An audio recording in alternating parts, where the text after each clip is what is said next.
باره مجارا شر ناورا پدکا ایرانی و پکیکی دا چه بویه سروکی پارتیا دموکرات کردستان ترکیه محمد امین کارداش لستودیو میوانیا ما رز کارداش تو بخیراتی از خازم بزنم هلویستا و چه هم بری روشا ناورا حدکا و پکیکی دا چه بوی سپاسکم از دریا رودو تیوی دا سرساغی جمال باتا پیشمرگی پدکا ایرانی را دخوازم و جی پدکا ایرانی را جی از سرساغی دخوازم انشالله دوباره نبین جار کدیتری او نخوشید نوا کرداد در نکبه لی مخابن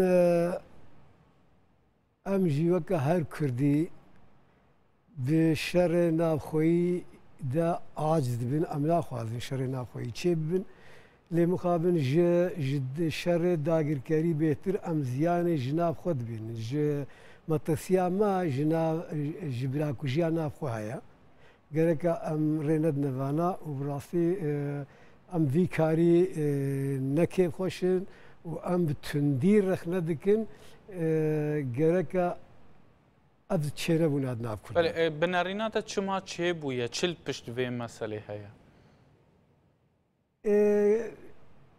ملت کرد نتوا کرد عرنیگاریا کرد به 100 سالaya گوپار و بیاد بن داگرکاری ده چهار دولت داگرکر ده تجاری داگرکاری yani نخواستی گو کرد یکیتیا خود ناخود چکن بگن آزادیا خود سرخوبونا خود پیدا بکن و جیان که با آرام لسر آخا خود بجید جبوه de dagirkerim am zanin go her dem jivara amadene bakari و sabık. بله yani deste walataki yan aliye kil pişt ve rudane hebuye. diyara deste İran'ı navde çamala dixuyadı ki bana bu kavata İran'ı be tekili İran'ı çi. Be çibuna tişteki usa çi banduriye bikel ser hezin Kurdistani her çar parçam be taybeti helbijartinin Türkiye ku partiye ke Kurdi jî teda bejdar en ku gelek partiyen Kurdi teda bejdar. Ser helbijartın ser helbijartın Türkiye rudana şerri ku çibuna vara peki yuhad ka çi banduri li ser bu helbijartınan çebe. Ser yani باور دکم گوت باندور که ایرانی و درنه لورا خویاد که گو داگر کر هر دخوازن گو کرد وقت بگ بخواز بگن است که یا خود لوگرن بابرا تکری که چکن داگر کر به هفدور را یکیتی که دکن سر گوخته گو مرد گو بدیه بالا خو بدیه تجاری هر چهار دولت گو کرد داگر کرنا لحفظو دهندره آشیتی ده بهار رونا نشنا دایم پیشبری هفته ناکوکی وهانا دجمناتیا وهایا اوجی هبونا کردا و ناجوارتینه بجا وقتی گو افهبه کرد روجا گو بخوازن یا خود مسئله که کردیات روجه به هر چهار دگین آفدل دوی درده یکیتی اما پاکی که را گاهندیه که او رودانا چه بویل دجی به واجه هلبجارتنین باکوره به تایبتی هدفه انجامه لسر yani نأرنی لسر انجامه بله و روش چه بوی و شر چه بود کیجان عالی دا زانیاری بدست خستن وک پارتیه که باکوره کردستانه ما براستی از کارم بیش مزگل کی سرنا آگاهدم لورا ادرده بوم میرسی چارو از لی از وید زانم گو لگورا ام بیزن چیج مدیا به چیج دوا به چیج انسان به دبیجن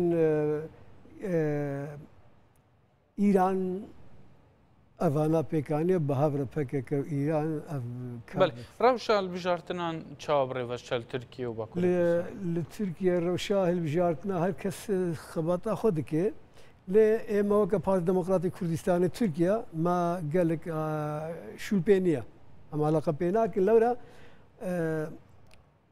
یعنی و بایکوت کریه ما هر بایکوت کریه لی البجارتن تیچی واتای دوالات آده دناب خلقاده گلاده تی چی واتای هلبجارتن اوه گو دو ملت کی دناب گل کی دناب ولاد کی ده هلبجارتن چه بگو او خلق سود ببینه جوی هلبجارتنه بێ تەمسیلکردن مافێوی چارەسەر ببێ ژیانکە خۆش دە ئارامی دەبژێ یانی دەسلاتدارێ خوا تەمسیلکارێ خوا پەرلەمانێ خوا هەرچییە هەلبژێرن گۆژوارە کار و خزمەتی بکەمانە لێ ئەم دنەرنگۆ di Bakur'da bu haya îro hilbijartinê çêbûna Kurda herçi qasî dengê xwe daya jina xwe hinek însan dane hilbijartin û şiyan li perlemanê lê wê perlemanê ti kar ji Kurda re nekiriya nego wî nexwestiya nikarî.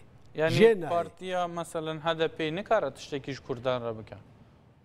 Na nego naxwazê nikarî bike. Dev ji wê qera lê bixwazê jî nikarî bike. Bo çi?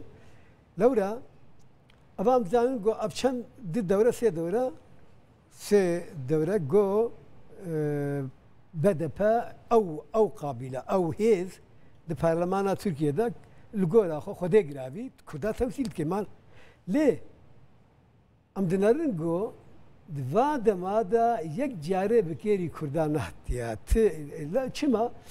Zagon dest nadê. Zagonê dewletê, zagonê dagirkerî dest nadê wê îcazê nadê got ew Kurdê hatiye hilbijartin ji bijêrê xwe re karkî bike, xizmet baş. HDP binarînata wê bikare benda sedîdê derbas ke? Min nebehwere. Eger ne derbas ke wê çi bibe li Tirkiye ji bo Kurdan? Ez yena ez hinek texmînê min ez karim tişna bêjim lê naxwazim pêşberî alemê de va tişta bikim lê ji bo me pêşberî çi dike ji bo me ne derbaskirina yanî di binya berajê demayî ji Kurda re xêr e. Yani ne derbas ke ji Kurda re xêrtir e? Belê. Çima? Çima lewra Kurd wê bêhtir entegre bibin. Çawa yani? Belê. Yani wextê got em bêjin benda sedî dihate xelas kirin derbas bû pêncî milletvekîlî heftê milletvekîlî çû Ankarê di parlamento de cîsta lê weke me berê got wê ji Kurda re nikar wê tişkî bike eger got ji bo Kurda pêşniyarîkek da hilbija da meclîsê perlemanê got ev yaxud ev bes ji Kurda re bi xêr e gereke pêk werê ji Kurdistanîya re ji Kurdistan re hingê di pêşberî wê pêşniyarê de her çerde her çend partiyê dewletê hene hemû dibine êk pêşberî de deng didin nahêlin derbas wê. Ew pêşniyar derbas nabe. Madem ki wê derbas nebe wê xêrê jî ji Kurda re. Serokê Partiya Demokrata Kurdistana Tirkiye Berês Mihemed Emîn Kardaş zor spas ku tu li Studya Rûdawê amade bûyî. Xêrat. Serçava.